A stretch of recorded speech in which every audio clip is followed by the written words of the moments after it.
Cuomo still doesn't get it. Even if Cuomo himself still doesn't seem to quite get it.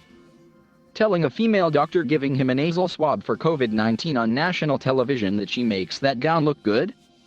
She found it disrespectful? Hugging and putting his arm around a female staffer for a picture. She found it to be too forward? A female state trooper's complaint that he ran his hand along her stomach? He does that to all the state troopers, he offered. When I walk past them, I often give them a grip of the arm, a pat on the face, a touch of the stomach, a slap on the back. It's my way of saying, I see you, I appreciate you, and I thank you. A touch of the stomach? To be clear, that is an excuse. Yes, standards are changing, but they started changing a long time ago. Where has Cuomo been all these years? How did he let this happen 30 years after the Anita Hill-Clarence Thomas hearings opened everyone's eyes about workplace sexual harassment? 5 years after a #MeToo movement more than a decade old burst into the headlines on a wave of sexual harassment reports. Then he sought to give himself more cover. Now, obviously, in a highly political matter like this, he explained, there are many agendas and there are many motivations at play. I would suggest one of his own. He's not stepping down because he understands he did something wrong. He's giving up because he knows he lost, because impeachment was coming, because even the leader of the Democratic Party, President Joe Biden, told him it's time to go. Surely, it must burn that his transgressions pale next to those of former President Donald Trump, accused of rape and other forms of sexual assault by dozens of women. But Cuomo should have known better, and he still apparently doesn't.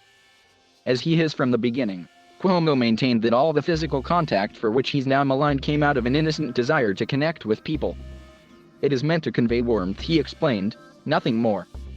By now, Cuomo and every man should understand that you do not have permission to touch women unless they have indicated the contact is acceptable. That is especially true for men in power, putting their hands on people over whom they have authority, who may find it difficult to reject the advances, however well-intentioned. His resignation is a rare success not just for the #MeToo movement, but for women who have for centuries struggled to gain a measure of respect. Despite his unconvincing contrition, the system worked. Cuomo was accused. His accusers were heard, their accusations investigated, and consequences followed. By stepping down, Cuomo also capped another win for President Biden.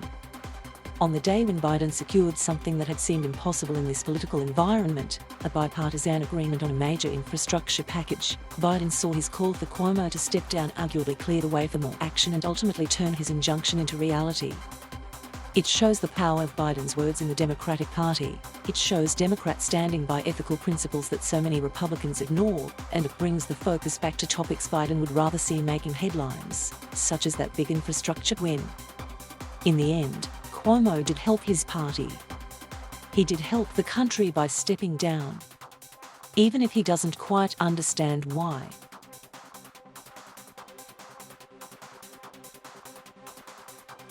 Thank you for watching.